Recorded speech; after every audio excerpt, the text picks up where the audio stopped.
کم علق کم دکاندار کم موبائل والا کم کمپیوٹر والا چې د چا موبایل ته ګانې وخېږي د چا میموري کارت ته ګانا او فلم وخېږي څومره چې دغه ګانا اورېدلی کېږي دته به ګناه میلاویږي څومره چې دغه فلم کتلی کېږي دته به هغه میلاویږي دا مسلسل بیا چلیږي څوک پر فیسبوک باندې شیر کړي هر څومره خلکو که هزار کسانو دغه ویډیو وکتله دغه ګانې وکتله 2000 کسانو دغه فلم وکوته درته به له 200 کسانو د ګناهونو هغه پیټې بار کېږي ای زما وروڼه ولې خپل آخرت بربادوئ چې ګناه به بل څوک کوي او پیټې به تا ته میلاویږي په قبر کې به پروت وي او د دې ځینې به ګناهونو تا ته درلېږلی کېږي په قبر کې به پروت وي خلکو ته به آخرت ته بعضې خلکو ته د نیکو تحفیظي ولې دلته خلکو ته خیر ښودلی دی دین یې ښودلی د دین نشر اشاعت یې کړی دی خلک به په قبر کې پراته وي په عالم ارواح کې به هغې ته نیکۍ نه ځي او بعضې بدبخته خلک چې نو هغه به په قبر کې پروت وي او چې څوک فلم ګوري بس د به هلته عملنامه کې لیکلی کېږي څوک ګانا اوري د به عملنامه کې لیکي لږ عقل نه کار اخیستل پکار دي زما وروڼه عقل زموږ نه چا واخیسته موږ کم عقل ولي شو ګناه سړی نه عقل اخلي سړی کم عقل کوي موږ نن د عقل نه بلکل خالي یو په دې هم پوهېږو نه چې دا اور ته ځان په زور باندې ورارتل او دوی څه وایي یاره جي وایي موږ نور څه کاروبار شته تاسو نه تپوس کوم دا ټول خلک د ګانو دوکانونه یې دي دا ټول خلک دا کاروبار کوي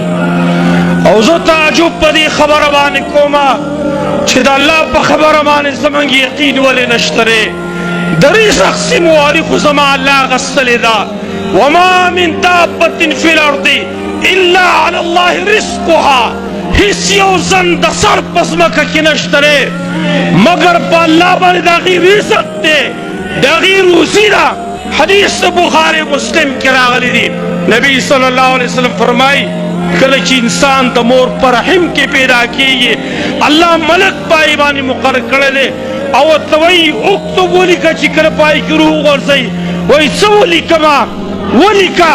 د ده رزق ولیکه د ده نیټه ولیکه نیکبختي او بدبختي ولیکه د مور په رحم کې د ټولو انسانانو رزق لیکلی شوی دی او دی وایي یاره جي وایي زه به څه خورم وایي زه به کوم څه زما بچي به څه خوري رزق هم الله درکوي او دی اوس حرام کاروبار کوي او بچي او په حرام باندې پالي اوس او څه یو دکان کې به تصویرونه هم لګولي د بربنډو ښځو تصویرونه به ملته لګولي چې راځي خلک زما طرف ته مایله کېږي دا خواهش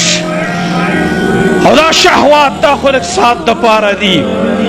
نبی صلی الله علیه وسلم مخکې موږ ته ویلي واکثرو ذکر هاضم اللذات دا شي تذکره ډېره زیاته کوئ چې کوم خوندونه ختموي چې هغه مرګ دی دا خوندونه ختمېدو واله دي ولې خپل آخرت بربادوئ خپل بچو د هغې وینه د هغې هډوکي او د هغې غوښې ولې د حرامو نه جوړوئ ایما جسد غذي بالحرام فالنار اولی به کم بدن ته چې غذا په حرامو میلاو شي دا ډېر لایق دی چې په اور باندې وسوځولی شي نبي صلی الله علیه وسلم فرمایي لہذا درخواست کوم په خپلم ځان په ګناه کې مه مبتلا کوئ او نور خلک هم په ګناه کې مه